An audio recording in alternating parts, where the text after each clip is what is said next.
안녕하세요. 오늘도 사연살롱을 찾아주셔서 감사합니다. 저는 결혼 9년 만에 지긋지긋한 결혼 지옥에서 탈출하고 재작년에 돌싱이 된 초등생 아이를 가진 엄마입니다. 그리고 뜬금없긴 하지만 저는 맹세코 한 점 부끄러움 없이 제 가정을 지키려 노력하던 사람이었는데요. 제 사전엔 이혼 같은 건 없다고 생각했어요. 제가 이혼 가정에서 자라 자식된 입장에서 그게 얼마나 힘든지 너무나도 잘 알고 있었거든요. 그래서 저는 제 가정만큼은 온전하게 지키고 싶었는데 그것도 제 마음처럼 되지는 않더라고요. 솔직히 어릴 때는 이혼을 선택한 엄마를 많이 원망하기도 했었는데 제가 막상 이혼을 하고 보니 우리 엄마도 그럴 만한 이유가 있었겠구나. 비로소 엄마를 이해하는 딸이 되었어요. 저는 부끄럽게도 엄마처럼은 안 살 거라고 말하던 싸가지 없던 딸이었거든요. 그리고 살림만 하던 엄마가 저를 데리고 살기엔 벌이도 턱없이 부족했는데요. 그래서 어릴 때 돈 가지고 상처도 많이 받았어요. 친구들은 예쁜 옷을 입고 피아노나 미술학원에 다니는데 저는 그러지 못했거든요. 그러면서 그 친구랑도 자연스럽게 멀어지게 되었는데 사실 저는 그 친구들이랑 친하게 지내고 싶었어요. 하지만 그 친구들이 저를 멀리하려고 자기들끼리 붙어 다녔고 그렇게 너무나도 어린 나이에 돈 없는 서러움을 알아버린 거예요. 그래서 저에게 어릴 때부터 돈이란 많으면 많을수록 좋은 거, 돈이 있어야 무시를 당하지 않는다 이런 거였는데 솔직히 지금도 그 생각은 변함이 없었어요. 그렇다고 돈이라면 물불을 가리지 않고 돈이 있다고 돈 없는 사람을 무시해도 된다고 생각하는 건 절대 아닌데요. 어릴 때부터 돈이 있어야 내 행복을 지킬 수 있다는 생각에 어른이 되어서도 돈을 허투루 써본 적이 없었죠. 학교 다니면서 용돈을 받기도 또 벌기도 했었는데 그 돈도 거의 쓰지 않았어요. 누가 보면 궁상이라고 생각할 수 있지만 저는 정말 필요한 것이 아니라면 돈은 안 쓰는 게 맞다고 생각했어요. 그렇다 보니 20대 직장인이 되었을 때도 저는 제 나이 또래에 비해 돈을 제법 많이 모았었는데요. 어찌 보면 어릴 때 그런 일을 겪어 어른이 되어서도 돈 개념이 확실하게 잡힌 셈이었죠. 그에 반면 전 남편의 집은 그럭저럭 꽤 잘 살았어요.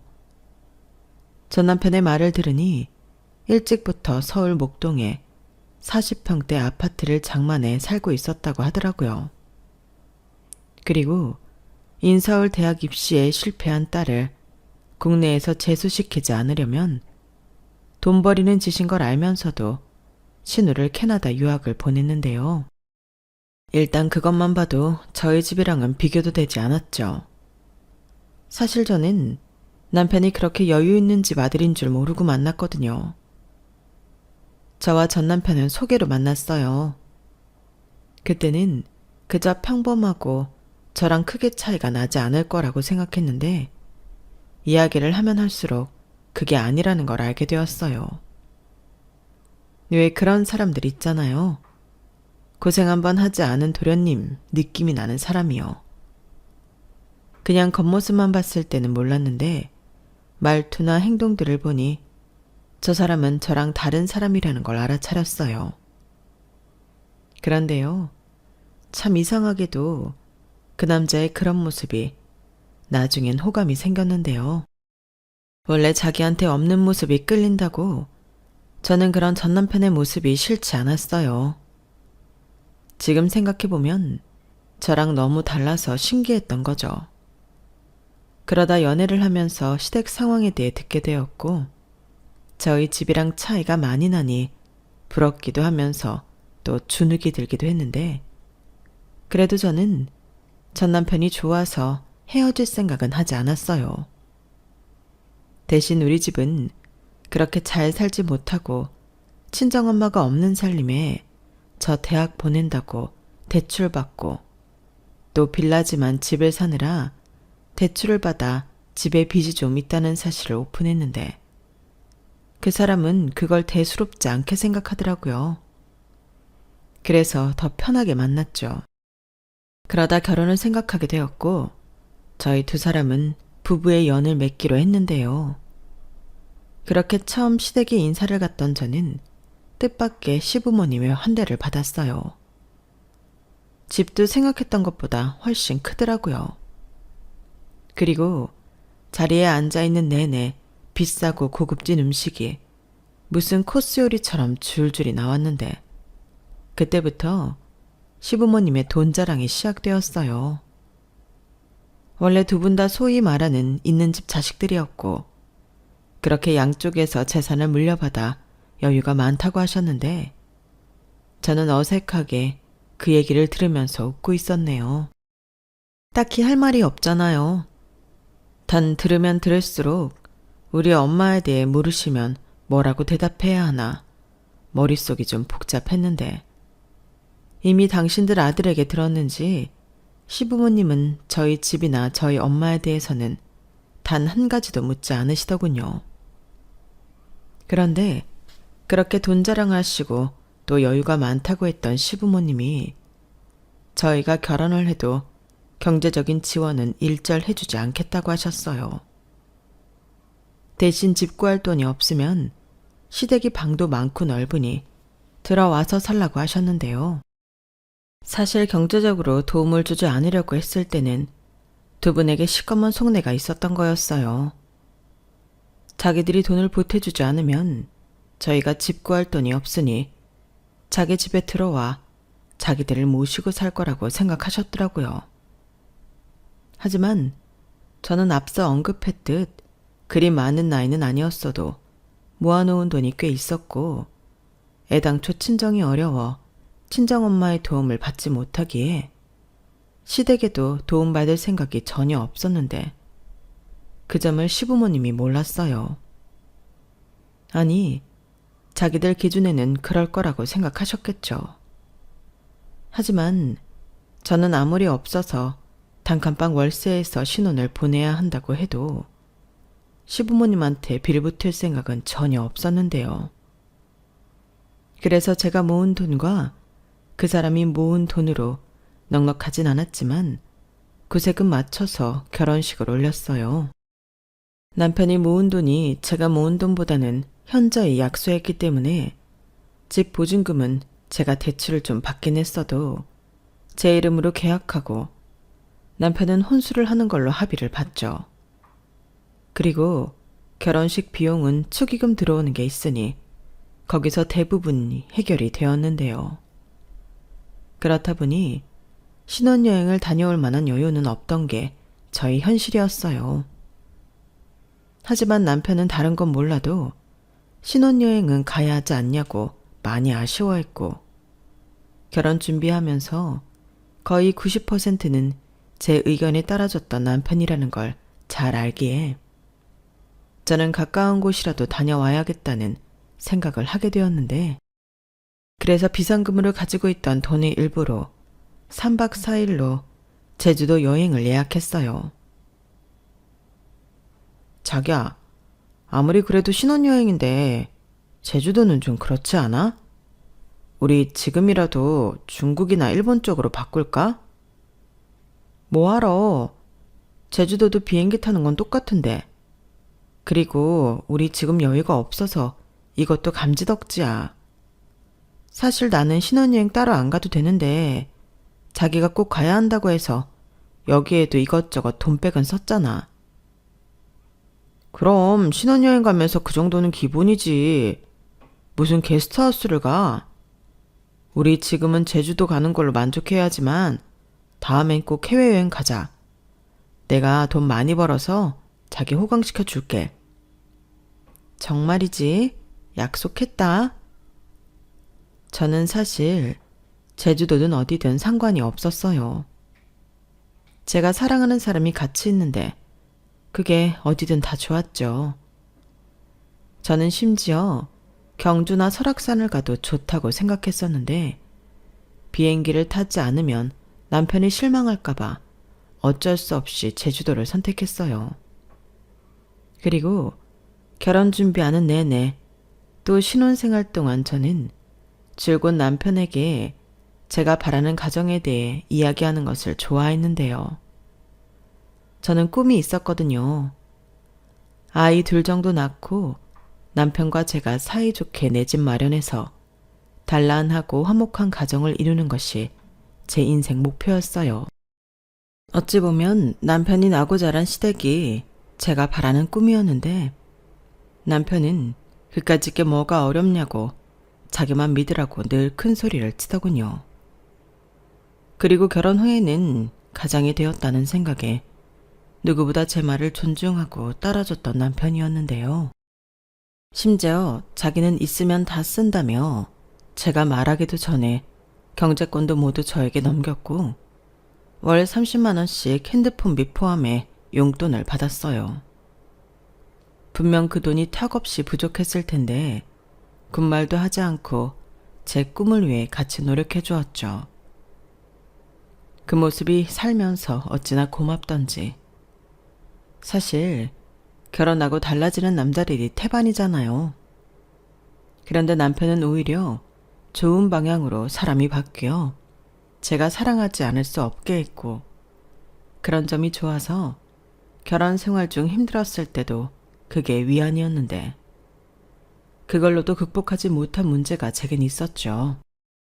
다른 골치 아픈 일들은 남편이 저한테 잘하니까 그걸로 퉁치듯 덮고 갈 수 있었는데 합가를 바라고 있었던 시부모님과의 갈등은 저를 너무 점점 궁지에 내몰았어요. 처음부터 당신들 계획이 비껴나가 분했던 마음이 제가 정식으로 며느리가 되고 난 후부터 저에게 화살이 되어 날아왔거든요. 게다가 자기 아들이 제 뜻에 순순히 따르니 그 모습에 약올라 하셨는데 그래서 저를 불러다 악의적으로 시집살이를 시키려 하셨는데요. 아직 시부모님 두 분 다 환갑도 되지 않았었는데 뭐가 그렇게 힘들어서 집안일을 못 하시는 건지 시어머니는 일주일 내내 일거리를 쌓아두고 저더러 와서 도와달라고 징징거리셨어요. 처음이야 저도 시어머니와 잘 지내고 싶으니까 아무리 힘들어도 시어머님이 부르면 가서 집안일을 해드리고 오곤 했었는데 이게 시간이 지나면 지날수록 상습적이더라고요. 그래서 한 번은 몸이 너무 힘들어 못 간다고 했었는데요. 시어머니는 펄쩍 뛰시면서 네가 그럴 줄 알았다고 다시 합가 이야기를 꺼내기 시작하셨어요. 내가 이래서 너랑 나랑 같이 살아야 한다는 거야. 괜히 두 집으로 나눠 사니까 내가 이렇게 너한테 매번 아쉬운 소리나 하고 이렇게 너 힘들다고 거절하면 나는 뭐 기분이 좋겠니? 그렇다고 내가 너 말고 며느리가 또 있기나 해? 그러지 말고 그 집 정리하고 여기로 들어와 살아. 너는 멀쩡한 집을 놔두고 왜 남의 집살이를 하고 있니? 어머니, 그게 무슨 말씀이세요? 제가 저희 집을 두고 왜 어머니 집에 들어가 살아요? 그리고 그렇게 말씀하시면 저는 오해할 수밖에 없어요. 어머님이 저 데려다 집안일 시키고 부려먹으려고 그러시는 것 같단 말이에요. 뭐?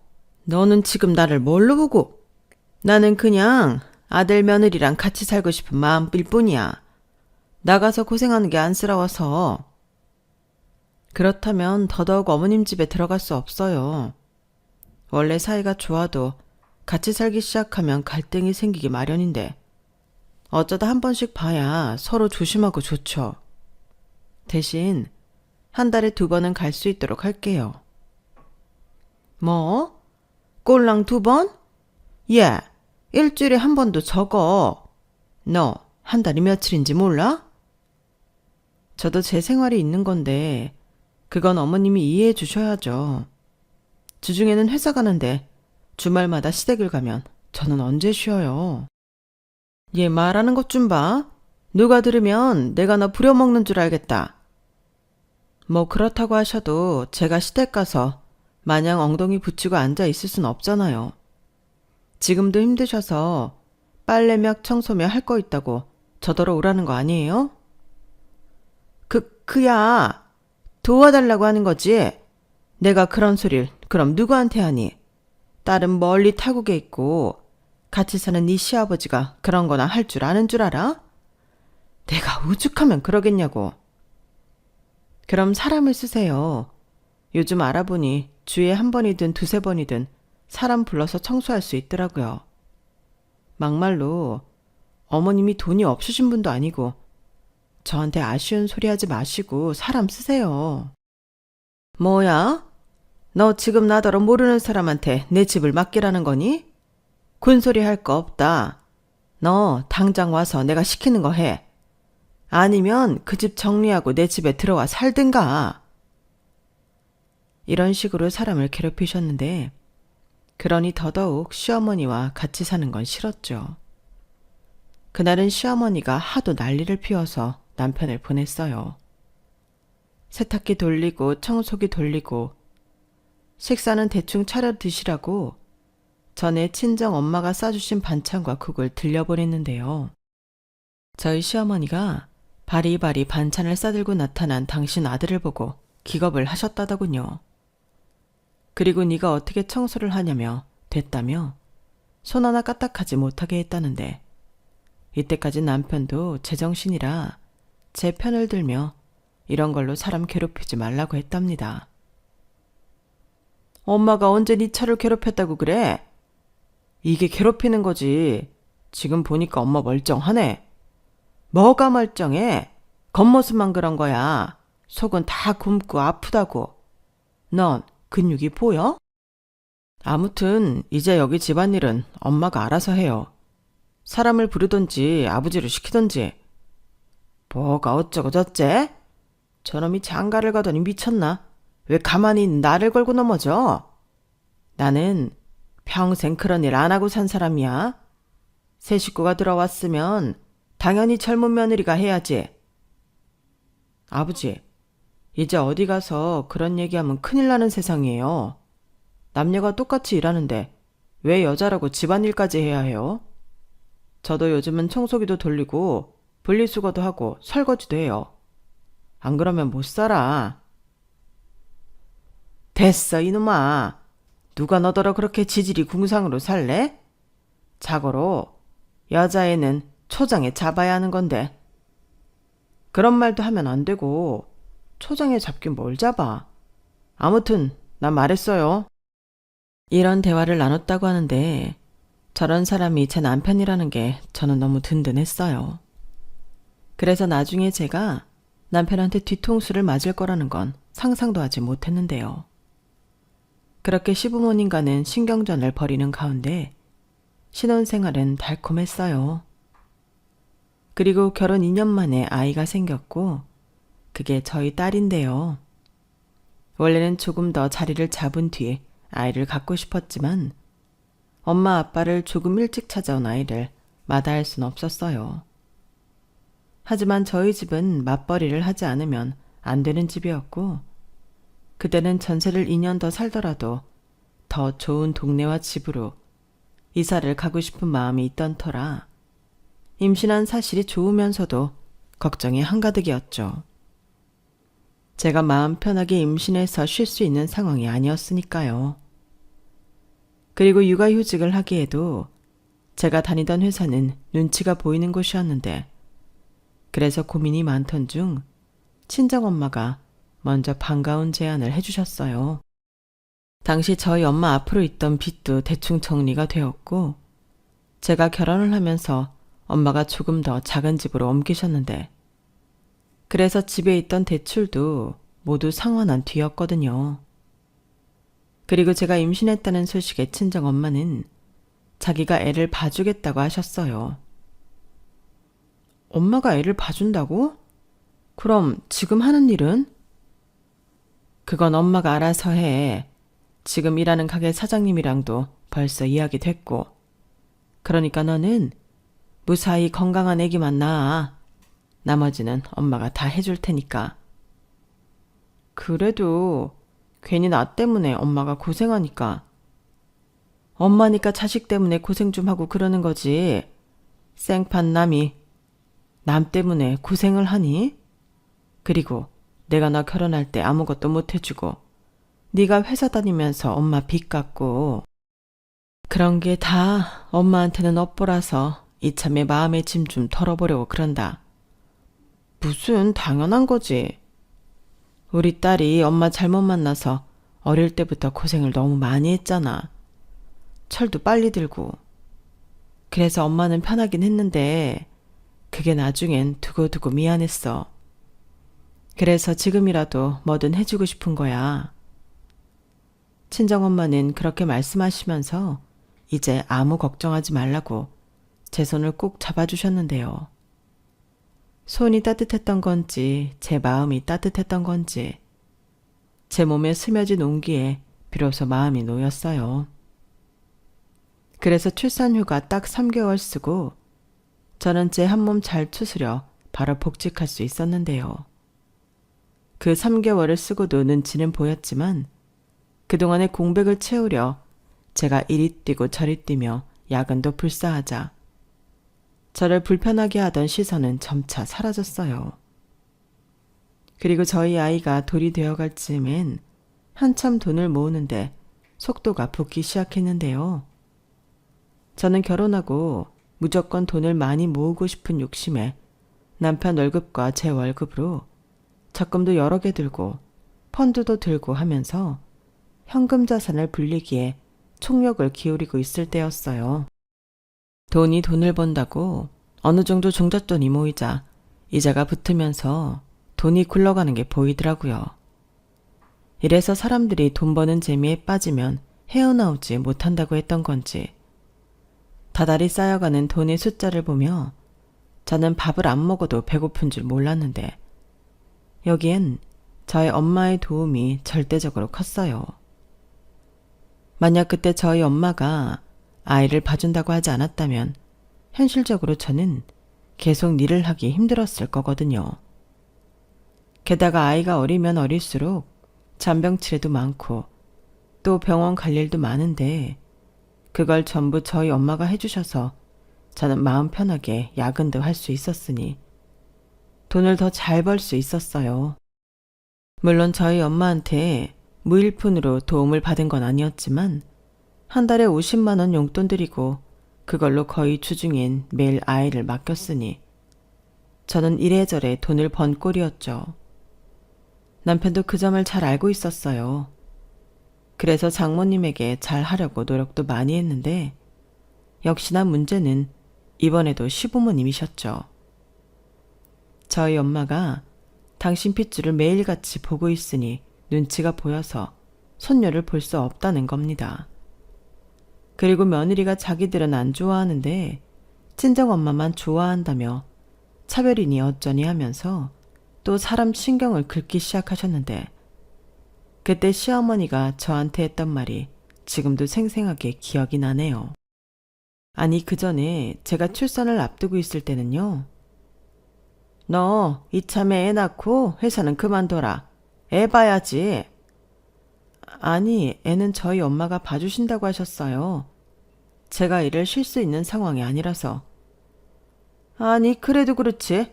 어떻게 너는 너 일하겠다고 니네 엄마한테 애를 보라고 해? 왜? 돈 때문에 그러니? 그래서 내가 그 집 정리하고 우리 집으로 들어와 살라고 했잖아. 오히려 잘 됐다. 그럼 이참에 애 낳기 전에 그 집도 정리하고 우리 다 같이 살자. 그럼 너도 힘들게 밖에 나가서 일 안 해도 되잖아. 엄마, 또 그 소리야? 아니 왜 그렇게 우리랑 같이 못 살아서 안달이야. 왜긴 내 자식 며느리 손주까지 내 옆에 두고 싶어서 그렇지. 그러게 처음부터 같이 살았으면 좋았잖아. 어머니, 아무리 그러셔도 그건 아니라고 생각해요. 방법이 없는 것도 아니고 저희 엄마가 먼저 애를 봐주시겠다고 하셨으니 저희는 예정대로 아이 맡기고 맞벌이 할게요. 뭐야? 너도 참 고집스럽다.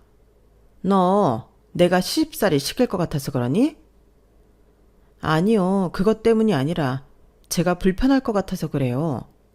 돈도 빨리 벌어서 집도 사고 싶고요.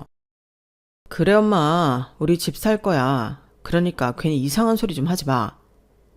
너야말로 입 다물고 있어. 집을 사고 싶으면 더더욱 우리랑 같이 살아야지. 공과금에 생활비에 같이 살면 줄일 수 있는 돈이 얼마나 많은데. 아니요. 저희는 지금처럼 저희 생활에 맞춰서 하고 싶어요. 라며 또다시 합가에 대한 실랑이를 벌였는데, 그래서인지 제가 딸아이를 낳고 난 후에도 축하 인사는커녕 아기 낳은 첫날 병원에 오시고 아이 보러 오시지도 않았어요. 제가 먼저 같이 사는 걸 거부했는데 며느리 눈치 보여서 첫손녀도 못 보신다고 이상한 말을 하시더라고요. 그땐 옆에 저희 엄마도 있고 하니 속으로 또 시작이구나 하며 신경도 쓰지 않고 넘겨버렸는데, 아이 낳고 돌이 지나도록 저희 엄마가 계속 저희 애를 봐주시니 또다시 시부모님, 특히 시어머니가 부하가 치밀어 오르셔서 저에게 이렇게 막말을 하셨더랬죠. 너도 참 양심 없다. 아니, 어떻게 친정엄마한테 여지까지 애를 보게 할 수가 있니? 너는 니네 엄마한테 미안하지도 않아? 효도는 못할 망정 다 늙어서 애나 보게 만들고 불효가 따로 있어.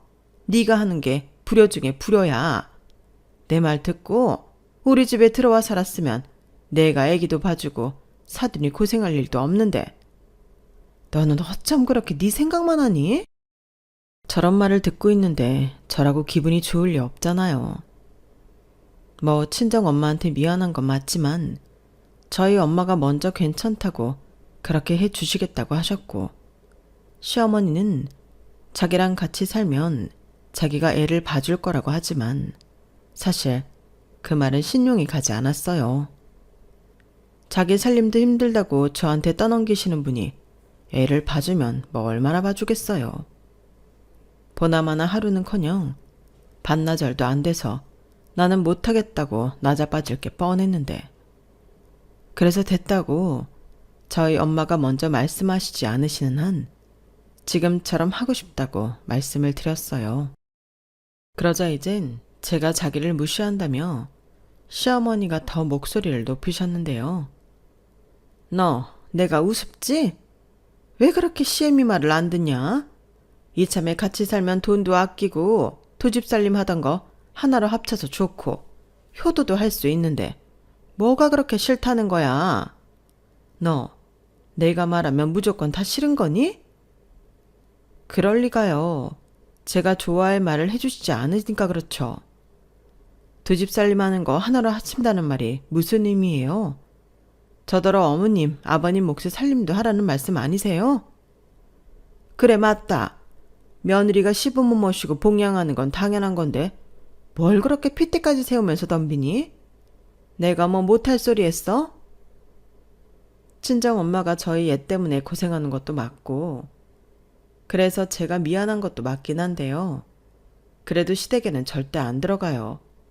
제가 미쳤어요? 거기 들어가면 저만 고생길이 훤한데. 그러니까 아무리 불효라고 하셔도 그건 저랑 저희 엄마 문제니까 신경 쓰지 마세요. 그리고 절대 어머님이랑 같이 사는 일 없으니까 꿈도 꾸지 마시고요. 뭐야? 너 지금 뭐라고 했냐? 너 말 다 했어? 네, 제가 뭐가 아쉬워서 시댁살이를 해요. 저 결혼할 때 시어머니한테 실반지 하나도 받은 거 없어요. 물론 기본적인 도리는 하겠지만 일부러 시키는 시집살이는 하고 싶지 않아요. 저는 아랑곳하지 않고 제 생각을 똑바로 말했어요. 그러자 시어머니는 혈압도 없으시면서 뒷목을 잡으셨고, 제가 할 소리 못할 소리도 구분도 못한다며 이래서 애비 없는 자식은 가정교육이 엉망이야. 호르몬 밑에서 뭘 보고 자랐겠어?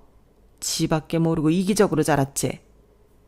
라고 당신이야말로 하면 안 되는 소리를 하셨는데, 그 말 듣고 저도 너무 화가 나서 남편에게 미안하지만 시댁 관련, 특히 시어머니와 관련된 일에는 저를 빼달라고 했어요. 그러자 남편이 난감한 얼굴로 무슨 일이 있었냐고 물었고, 저는 흥분해서 어머니한테 들은 이야기를 그대로 했는데 남편 얼굴이 순간 찡그러지는가 싶더니 이내 저에게 회유하는 듯한 이런 말을 하더군요. 우리 엄마가 잘못했네. 자기 마음대로 안 되니까 열받았나 보다. 근데 말이야, 그래도 지금이야 우리가 우리 힘으로 살지만 나중엔 그래도 우리 집에서 도움 한 번은 받을 수도 있는데 자기가 한번 접어 들어가는 게 어때? 뭐? 그럼 나더러 시어머니가 하는 말을 들으라는 거야? 당신 혹시 어머님 아버님 모시고 살고 싶었어? 아니, 누가 그렇대. 그게 아니고 나중에 우리 집 사고 애들 가르칠 때 혹시라도 도움 받을 수도 있지 않냐는 소리지. 아무렴 장남이 난데 그 돈을 안 물려줄 거야? 우리 결혼할 때는 자기들이 안 도와줘야 우리가 돈이 없어서 접고 들어올 줄 알았던 거고. 그냥 합가는 하지 않겠지만 엄마 아빠 기분 좀 맞춰주고 그러면 어떨까 해서 하는 말이지. 말 한마디가 천냥 빚을 갚는다고 하잖아.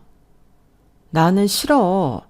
집을 사도 우리 힘으로 사야 우리 집이지. 그리고 당신은 당신 부모님이니까 안 그럴 수 있지만 내 입장은 그것도 아니야. 만약 경제적인 도움을 받는다 쳐. 그럼 나는 그 순간부터 찍소리도 하지 못하고 시키는 대로 해야 해. 에이, 우리 엄마 아버지를 뭘로 보고. 내가 장담하건대 절대 그런 사람들 아니야. 저는 남편의 말에 하고 싶은 말은 많았지만 입을 닫았어요. 세상에 자기 부모에 대해 안 좋게 이야기하는데 그걸 좋아할 사람은 없으니까요.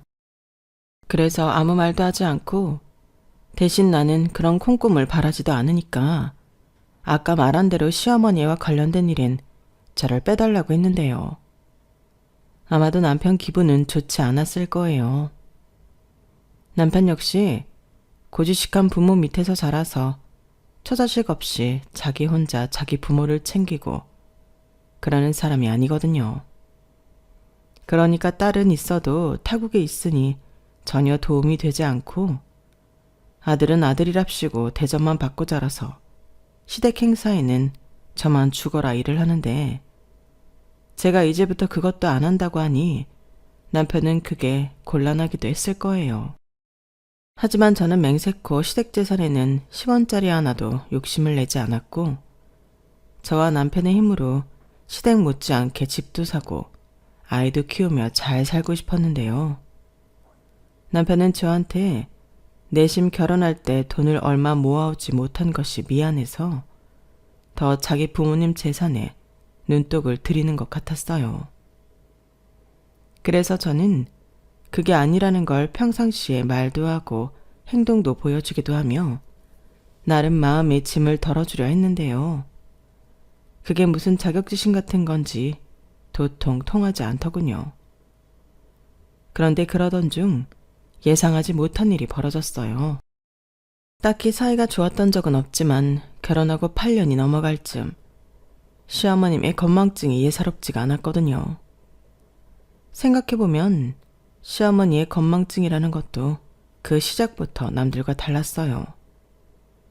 하지만 그때는 그게 치매 초기 증상인 줄은 저도 식구들 누구도 몰랐어요.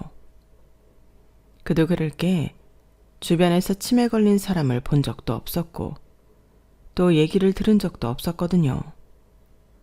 그러니 그저 나이가 드시면서 깜빡깜빡 하시나 보다 라고 생각할 뿐이었는데 어느 날부터 건망증 때문이라고 하기엔 일상이 흔들릴 정도로 상태가 심각해졌어요. 외출했다가 집 비밀번호를 까먹어서 집에 못 들어가시는 일도 있었고 핸드폰 대신 리모컨을 가지고 외출하신 적도 있었는데 한 번은 미용실에 염색하러 가신다고 나가셔서는 시장만 잔뜩 봐와서 온 적도 있다고 하시더라고요. 그러시면서 말씀은 내가 바쁘고 정신이 없으니 이런 실수를 다 하네. 그래서 며느리 데려다 일을 좀 덜어야 하는데 어떻게 된 게 며느리라고 하나 있는 게 저렇게 도움이 안 돼. 내가 아들이 하나만 더 있었어도 이렇게 한스럽지도 않다. 라고 또 제가 당신을 모시지 않아 자기 건망증이 심해진다고 하셨는데요. 그러다가 약속 때문에 밖에 나가셨다가 그날 집에 못 오신 적이 있어 집안이 발칵 뒤집어졌어요. 다행히 그날 자정이 넘어서 2시쯤인가 경기도 모 동네에 있는 경찰서에서 연락이 와서 시어머니를 찾을 수 있었는데 차로 1시간 반이나 걸리는 곳이라 가족들 모두가 깜짝 놀라기도 했죠. 그래서 그때부터 집안 분위기가 말이 아니었어요.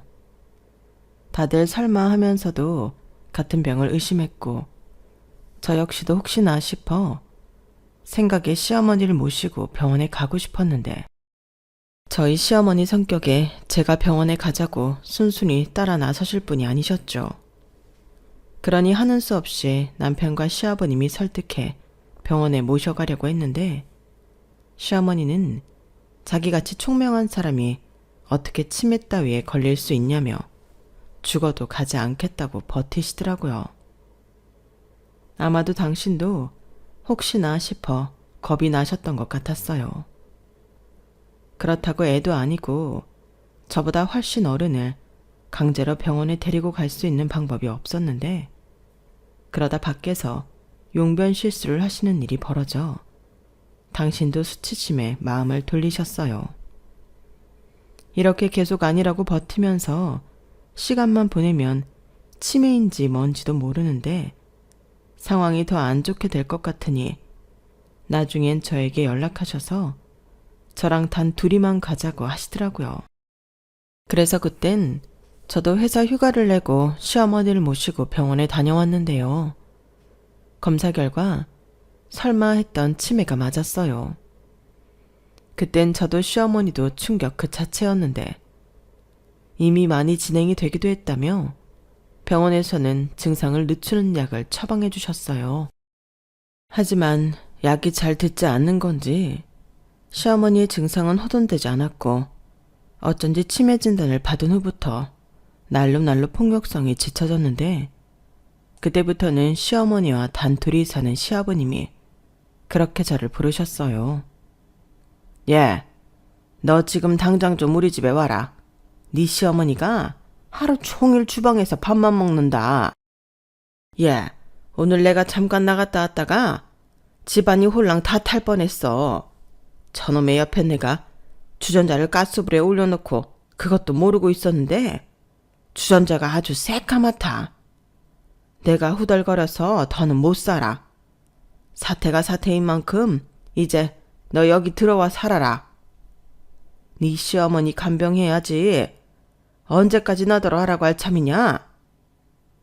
이런 식으로 저를 부르다 못해 이젠 시아버님이 저더러 들어와 살면서 치매 걸린 시어머니를 보라고 하셨는데요.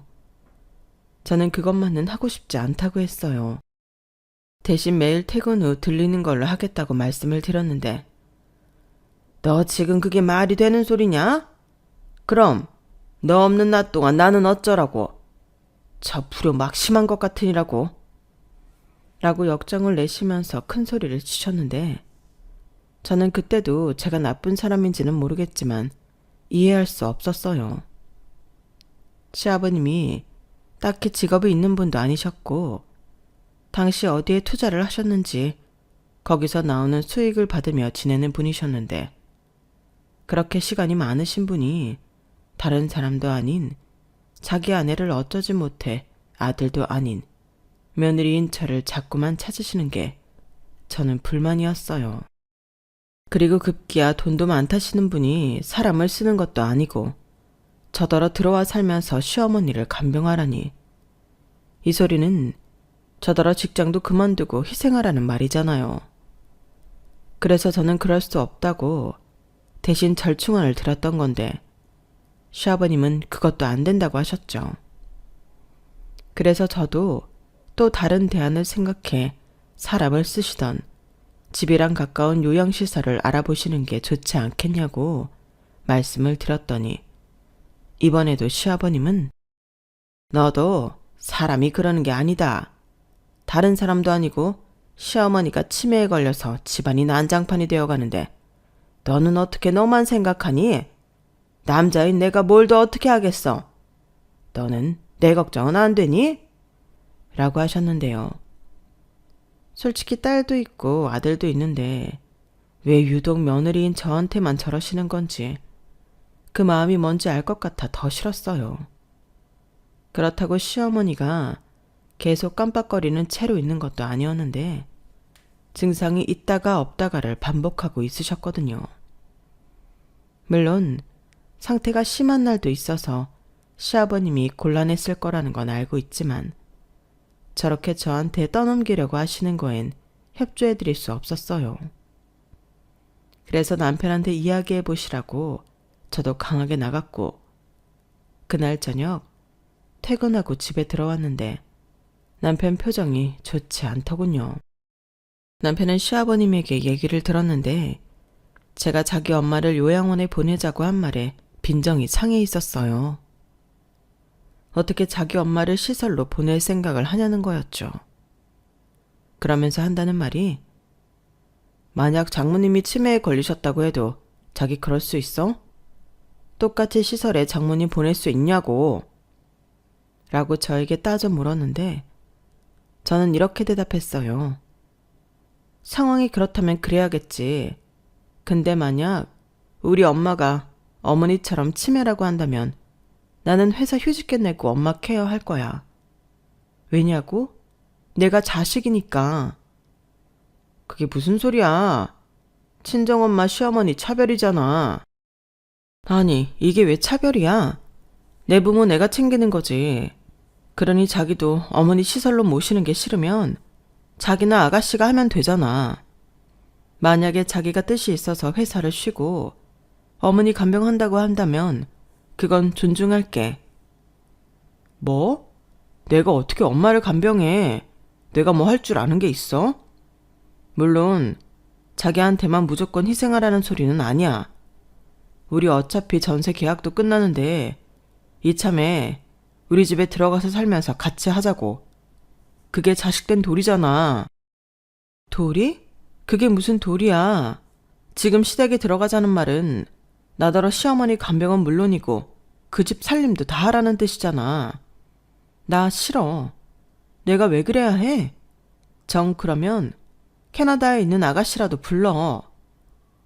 걔는 학교 다니잖아. 학교 다니고 있는 애를 어떻게 불러? 학교에 다니긴 개뿔. 지금 몇 년 동안 졸업도 못하고 아가씨야말로 그게 뭐니? 거기에 쓸 돈 있으면 차라리 어머니 케어할 사람을 쓰시라고 해. 왜? 나한테 맡기면 돈도 안 들고 편해서 그러는 거야? 무슨 말을 해도 자기는 뉴스도 안 봐? 남한테 가족을 맡기기는 불안한 시대잖아. 그래서 나한테 맡긴다고? 아니면 사실은 자기 집이 그만한 돈을 감당할 수 없다는 거던가. 그래도 나한테 일방적으로 이러는 건 아니지. 남편은 치매에 걸린 자기 엄마를 제가 무조건적으로 모시기 싫어한다며 저를 세상 나쁜 사람으로 내몰았어요. 그리고 시아버님에게 무슨 말을 어떻게 들었는지 저더러 어떻게 그럴 수 있냐는 소리만 앵무새처럼 했는데 나중엔 자기 엄마가 너무 불쌍하다며 울더군요. 그렇게 자기 부모를 생각하는 마음이 깊은데 왜 케어는 자기가 못한다고 하는 건지 저는 도무지 이해가 가지 않았어요. 남편과 시아버지는 자기들이 남자라서 여자인 시어머니를 케어할 수 없다고 하는데 저는 그렇게 생각하지 않았거든요. 사실 저한테 맡기고 싶어하는 그 두 남자의 속내는 빤하잖아요. 그리고 치매라는 병이 사실 끝이 있는 병도 아니고 저는 자신이 없었는데요. 한번 시작하면 그때야말로 끝이라는 생각뿐이었어요. 그리고 그렇게 남편과 싸운 후 일주일 뒤인가 제가 둘째를 임신했다는 사실을 알게 되었는데 그때 한참 시어머니 치매로 신경을 많이 써서 월경이 늦어지나 했던 것이 임신이었더라고요. 그때도 참 타이밍적으로 곤란하긴 했는데 그래도 생긴 아이는 기쁜 마음으로 낳고 싶었어요. 비록 또 친정 엄마에게 몇 년은 아이를 봐달라고 부탁을 드려야 했지만 친정엄마도 제가 임신했다는 사실에 안 싸돈 일은 유감이지만 너무 잘 됐다며 기뻐하셨어요. 그리고 제가 말을 꺼내지 못하고 입만 뗐다 다물었다를 반복하자 저희 엄마는 제 마음을 단번에 알아차리셨고 걱정하지 말라며 이번에도 당신이 봐주시겠다고 하셨는데요. 그때 저희 친정엄마가 오랜 시간 청소일과 식당 일을 하시다 일을 그만두시기로 생각한 시점이었어요. 그래서 전에는 형편이 어려워 50만 원 드렸는데 이번에는 100만 원을 드리겠다고 미약하지만 성의를 표현했는데 문제는 역시나 시댁이었어요. 제가 입덧이 시작되면서 시댁에 가는 게 너무 힘들었거든요. 시어머니의 치매 증상은 심해지다가 그 수준을 유지하고 있었는데 살림을 거의 방치하다시피 하고 또 시어머니가 가끔씩 용변 실수까지 하고 그러니 집안 공기와 냄새가 저를 너무 힘들게 했어요. 그래서 진지하게 시아버님에게 제가 와서 케어하는 것도 너무 어렵고 이제는 결정을 하셔야 할 것 같다고 저희도 일부는 부담을 할 테니 사람을 부르시던 최대한 집에서 가까운 시설을 구하던 하자고 제안을 드렸어요. 하지만 시아버님은 절대 그럴 수 없다며 저더러 임신한 게 벼슬이냐고 그럴 거면 아이를 지우라고 하는 양반이었어요. 아니, 어떻게 할아버지가 돼서 당신 손주를 지우라고 할 수 있죠? 저는 시아버님의 그 말에 또 흥분할 수밖에 없었어요. 그러자 이번엔 제가 치매에 걸린 시어머니 돌보기 싫어서 일부러 아이를 가졌다고 말도 안 되는 소설을 쓰셨는데 저는 그 말에도 너무 화가 나서 나는 내 자식이 더 중요하다고 그럼 저는 여기서 빠질 테니 시어머니 간병은 캐나다에 있는 아가씨를 불러들이든 남편과 같이 하시든 알아서 하시라고 통보했는데요. 중간에서 남편이 난감해 죽겠다는 얼굴만 하고 있더군요. 솔직히 그 모습도 너무 보기 싫었죠. 아이 아빠가 당연히 제 편을 들어야지 거기서 갈등할 일이 아니잖아요. 하지만 남편은 아이씨 하필이면 이라는 말을 계속 반복했고 저는 그런 남편에게 실망할 수밖에 없었는데 그러다가 남편이 자기 딴에는 생각을 많이 했다며 저에게 이런 말을 했어요. 아이도 지금 태어나면 너무 힘들 거야. 우리가 애가 없는 것도 아닌데. 그냥 지금은 때가 아니라고 생각하고 포기하고 일단 우리 엄마 케어부터 하는 게 좋지 않을까? 뭐? 지금 그게 애 아빠가 할 소리야? 당신 미쳤니? 그럼 그럴 각오도 없이 하긴 왜 했어? 아니다. 그딴 말 할 거면 당신만 당신 집에 들어가서 아버님이랑 같이 시어머니 간병해. 또 그 소리야. 나랑 아버지가 어떻게 그래. 우리는 못한다니까. 같은 여자가 해야지. 그럼 아가씨를 불러. 왜 같은 소리 하게 만드는 거야? 무조건 나여야만 하는 이유는 또 뭔데? 그야 자기가 며느리니까. 정말 웃겨. 며느리는 뭐 당신 집에 굳은 일 처리하는 사람이야? 그럼 아버지한테 사람 쓰는 돈을 자기한테 주라고 하자. 그럼 되잖아. 싫어. 그 돈으로 사람을 쓰라고. 나는 우리 애기 낳을 거야. 남편은 저한테 말이 통하지 않는다며 임신한 저에게 소리를 버럭 지르고 거칠게 현관문을 열고 밖으로 나갔어요. 그리고 어딜 갔는지 한참이 지나서야 집에 들어왔는데 술을 마시고 온 건지 또다시 자기 엄마가 불쌍하다고 질질 짜더군요. 그러면서 자기가 착한 여자랑 결혼을 했으면 이럴 일도 없는데 장가를 잘못 가서 자기 엄마가 며느리 수발도 못 받는다며 서러워했는데 그 꼬라지에 가뜩이나 예민했던 저는 짜증이 났어요. 그럼 내가 이혼해 줄 테니까 이제라도 착한 여자랑 재혼해. 과연 어떤 여자가 치매 걸린 시어머니를 모시겠다고 할지는 모르겠지만 장가를 잘못 가서 이렇게 되었다고 하니까 내가 물러설게. 지금 그 소리가 아니잖아. 아니긴 뭐가 아니야. 그게 임신한 와이프 보는 앞에서 할 소리야? 나도 답답해서 그렇지. 그리고 이참에 우리 집에 들어가서 자기가 좀 고생하면 나중에 우리 집 재산도 떳떳하게 가져올 수 있는데. 그거였어? 돈 때문에 그렇게 나더러 희생하라고 했던 거야? 생긴 아이도 지우고? 됐다, 됐어. 내가 얘기했지? 나는 시댁 재산에 1도 욕심 없다고. 아니, 당신이야말로 사람이 어떻게 그러냐?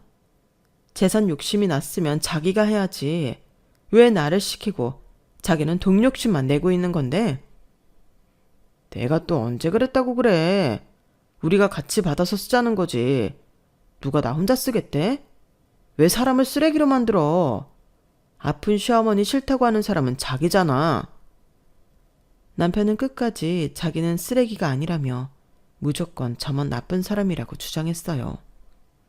하지만 제가 볼 땐 욕심에 눈이 멀어 자기 와이프 사지의 내모는 파렴치 안 같았고, 그때부터 저런 인간이랑 살아봤자 나중에 제가 아프게라도 하면 자기 혼자 살려고 할 인간처럼 느껴졌어요.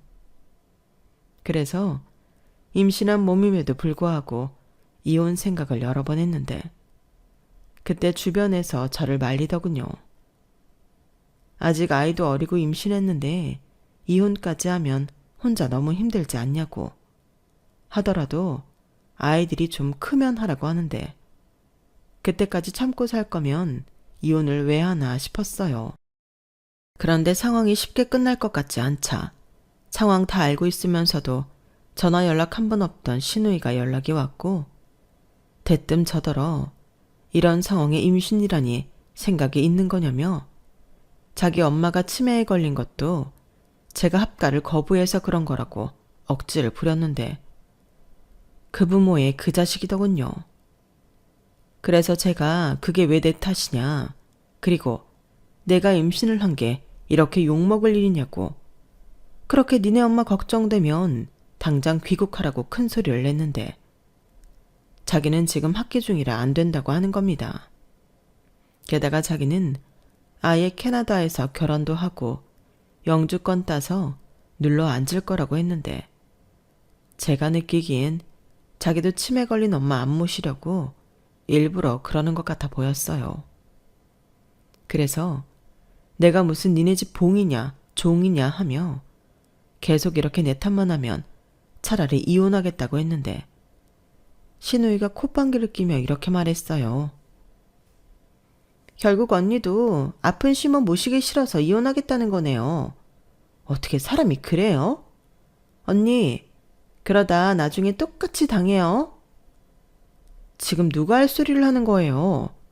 아가씨 오빠도 그렇고 그 집 자식들은 전부 왜 그 모양인 건데요? 저도 결국엔 남이에요. 왜 남한테 이런 걸 강요하죠?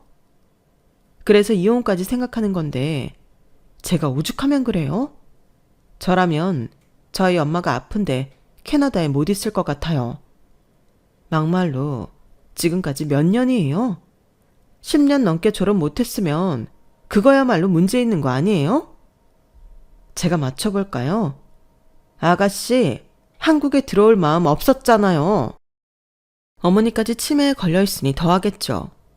그래서 이 남자 저 남자 결혼하려고 찝쩍거리느라 학생 신분 유지하는 거 제가 모를 줄 알아요? 언니, 지금 말 다 했어요? 신우는 말은 저렇게 하면서도 전곡을 찔렸는지 그 다음 말은 잊지 못했어요. 그리고 이런 집구석 너무 치가 떨리게 싫어서 저는 친정엄마에게 이혼하고 싶다는 말을 하게 되었는데 저희 엄마는 한숨을 푹 쉬며 네가 정 그렇게 생각하면 그러라고 하셨는데 이혼하고 혼자 아이를 키운다는 게 어떤 건지 너무나도 잘 아는 엄마인지라 쉽게 다른 말을 하지 못하시는 눈치였어요. 하지만 여기서 사리분간을 못하는 사람이 또 있었는데 시아버님이 이젠 자기도 못 참겠다며 당장 짐을 싸서 들어오라고 저에게 불효령을 치시더군요. 그리고 그 소리를 들은 저녁 저는 심한 통증과 하혈을 했고 응급실에 실려갔는데 아이가 자연 유산되었다는 말을 듣게 되었고 저는 너무 괴로웠는데요. 자기 존재를 반기는 가족이 하나도 없고 제가 또 신경을 온전히 쓰지 못해 이런 일이 생겼나 싶어 죄책감이 들었어요.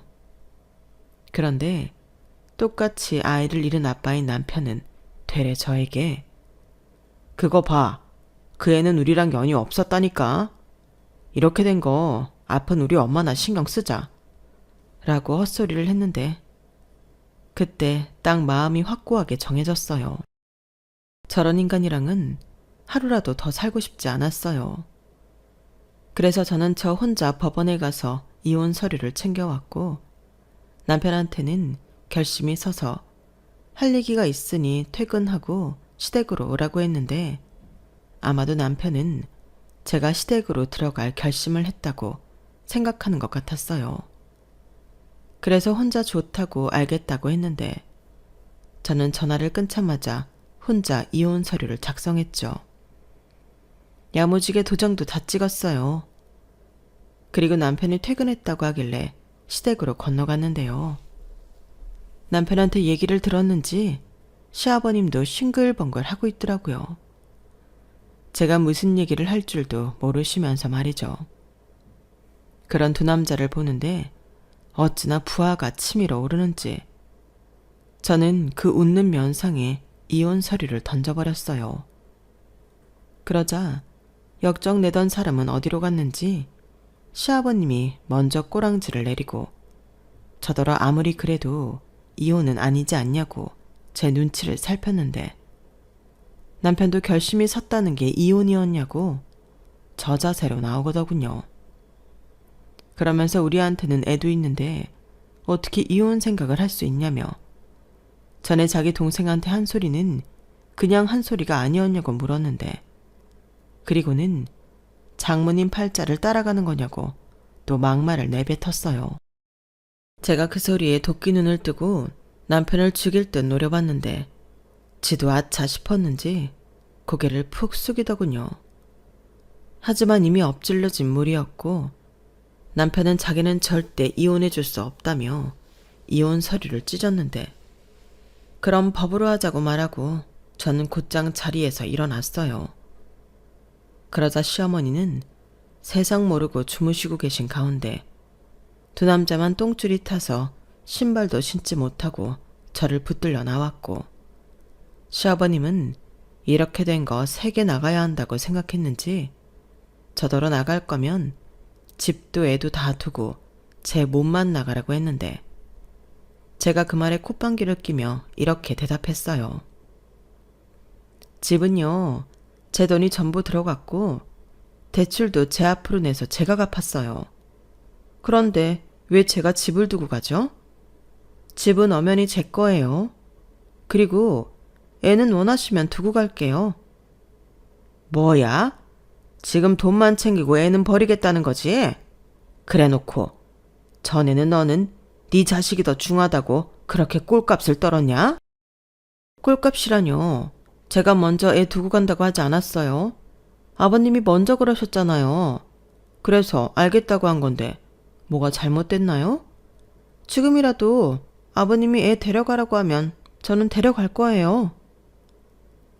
저는 처음부터 집도 애도 남편한테 줄 생각이 없었어요.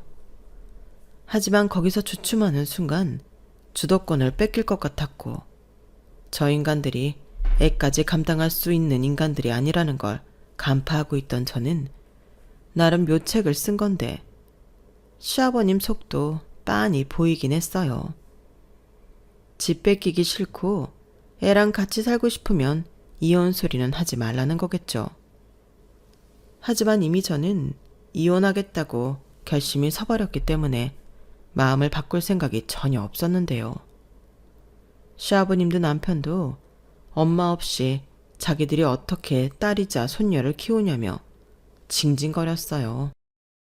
그래서 합의 이혼하면 위자료 청구는 하지 않겠지만 합의 이혼을 하지 않으면 끝까지 갈 생각이라고 엄포를 두고 그 집을 빠져나왔는데 다음날 자기한테 승산이 없다고 생각했는지 남편이 알겠다며 합의 이혼을 하자고 하더군요.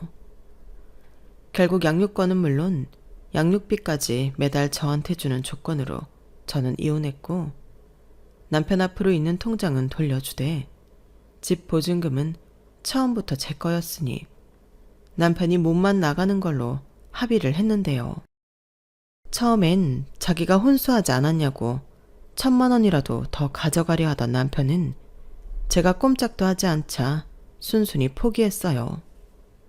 막말로 그 혼수들도 이제 오래되어 다 수명이 다 했는데 원하면 사온 물건들 전부 가지고 나가라고 했거든요. 그러자 자기도 새 것도 아닌데 됐다고 포기했고, 그런 합의로 원만하게 갈라서게 되었는데요. 남편 없이 아이 키우며 살 생각을 하면 조금 무섭긴 했지만 그래도 이 방법밖에는 없었어요. 근 10년이 되도록 합금 문제로 또 시어머니 문제로 시달릴 생각을 하며 참고 산 세월이 아깝기만 한데, 그래도 그때는 남편을 사랑했고 또 제 꿈이 있었기에 참고 살았던 거죠. 하지만 시어머니 치매 사건으로 남편의 밑바닥을 본 저는 제 꿈에 남편은 어울리지 않는 사람이라는 걸 알게 되었는데, 사는 게 이렇게 제 마음처럼 되는 게 아니더라고요. 뭐 어쩔 수 없죠. 그래도 끝까지 시어머니에게 휘말리지 않고 나중에 치매 걸린 시어머니까지 떠안지 않은 게 어디예요. 저는 그렇게 생각하고 앞으로 힘은 들겠지만 아이 키우며 열심히 살아가도록 하겠습니다. 살면서 이혼을 후회하지 않도록 더 잘 살 거예요. 그리고 이혼하고 1년이 넘어가도록 남편한테는 어떤 연락도 오지 않았는데, 그래도 명색이 아이 아빠인데 아이 보고 싶다는 연락이 한 번도 오지 않으니 그건 그거대로 괘씸하더라고요. 그런데 거기엔 또 이유가 있었어요. 앞에 제가 남편을 소개로 만났다고 말씀드렸잖아요. 제가 이혼하고 10개월이 지났을 즈음 저에게 남편을 소개해준 지인에게서 연락이 왔는데요. 제가 이혼했다는 얘기는 들었는데 선뜻 연락을 할 수 없었다고 했어요. 그런데 최근에 우연히 업무를 보다 남편을 만나게 되었고, 남편에게 현재 상황이 어렵다는 말을 듣게 되었다고 하는데, 이젠 전 남편이 된 그 인간이 집에서 쫓겨났다고 하더군요. 두 남자가 저희 이혼 후 치매 증상이 심해지는 시어머니를 감당할 수 없어서 신우를 불러들이기로 했고, 신우가 시댁 재산을 전부 자기한테 준다는 각서를 쓴다면 모를까, 절대 한국에 돌아가서 자기 엄마를 돌보고 싶지 않다고 했다는데 남편이 그럴 수는 없다고 했다나 봐요. 그리고 시아버님도 네가 그러면 경제적인 지원도 끊어버리겠다고 결정적인 한 방을 날렸고, 신우가 그럼 더 보고 살 필요도 없을 것 같다며 연을 끊자고 했다는데요.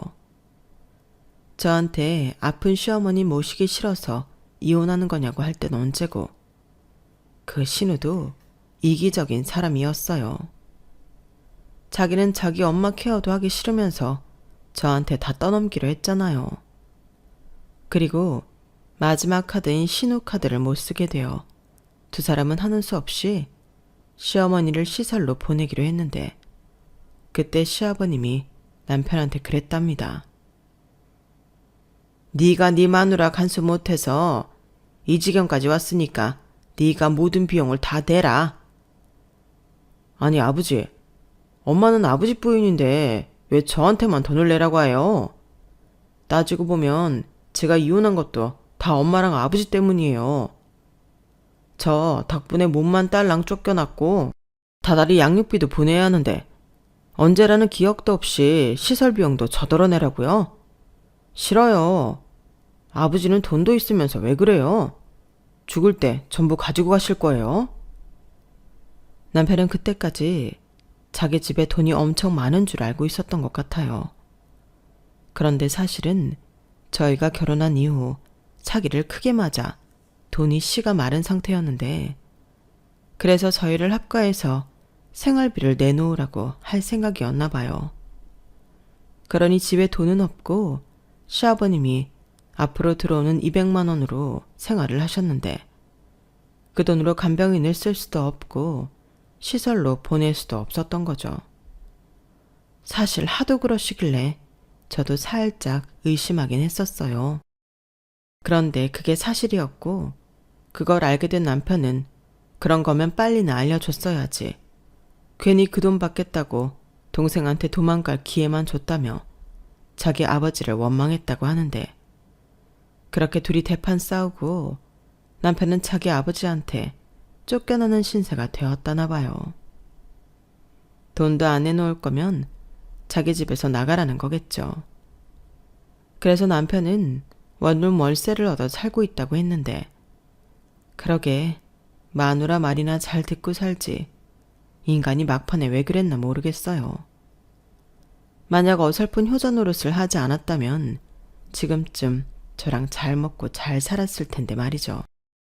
아무튼 그런 소문을 최근에 듣게 되었는데요. 아마도 시어머니 때문에 그 40평대 아파트도 조만간 날아가지 않을까 생각이 됩니다. 거기까지 생각이 드니 어쩌면 이혼을 한 것이 신의 한 수가 아니었나 그런 생각까지 드는데 저는 최근에 집을 알아보고 있어요. 이제는 집을 사려고요. 그래서 친정엄마와 저희 아이까지 셋이 살 집을 구하고 있는 중인데요. 이번에도 감사하게 저희 엄마가 살던 집을 처분한 돈까지 합쳐 제가 대출을 좀 더 받더라도 40평대 정도의 아파트를 매입할 생각이에요. 그러니까 제 이름으로 드디어 첫 집을 사게 되었는데 요즘은 그 생각만 하면 설레기도 하고 긴장이 되기도 합니다. 원래는 결혼해서 내 집 장만해 행복하게 사는 게 꿈이었는데 이혼하고 내 집 장만해서 행복하게 사는 걸로 꿈도 바꿔야겠어요. 그리고 앞으로 제가 사랑하는 친정엄마와 저희 딸을 위해 열심히 살아갈 생각인데요. 앞으로 우리 가족 건강하고 웃는 날만 가득하길 여러분들이 많은 응원해 주셨으면 감사하겠습니다. 지난 날을 되돌아보면 사실 후회스러웠던 순간은 단 한순간도 없었어요. 그만큼 저는 최선을 다했는데 그렇기 때문에 이혼한 지금도 떳떳하다고 할 수 있는 것 같아요. 제가 떳떳하지 않을 이유가 없으니까요. 그리고 저를 며느리라는 이유로 부려먹고 싶어 안달이었던 그 사람들이 자기들이 알아서 벌을 받은 것 같아 마음이 아주 흡족할 수가 있는데요. 10년 묵은 채찍이 내려간다는 게 어쩌면 이런 걸까요? 이렇듯 인생사 마음처럼 되지 않아도 결국엔 뿌린 대로 거두는 것 같은데 저는 앞으로 이왕이면 좋은 씨앗만 뿌리며 살아야겠습니다. 이왕이면 좋은 결실을 거두고 싶으니까요. 제 사연은 여기까지예요. 제 사연 어떻게 들으셨나요? 부디 즐거운 시간이었길 바라며 저는 이만 물러가겠습니다. 지금까지 제 사연 들어주셔서 감사드리고요. 항상 여러분들의 인생에 보람과 행복이 가득하길 바라겠습니다. 안녕히 계세요. 여러분, 사연 댓글에 응원과 현명한 조언 부탁드려요. 좋아요와 구독은 저에게 큰 힘이 됩니다. 오늘도 좋은 일 가득하세요.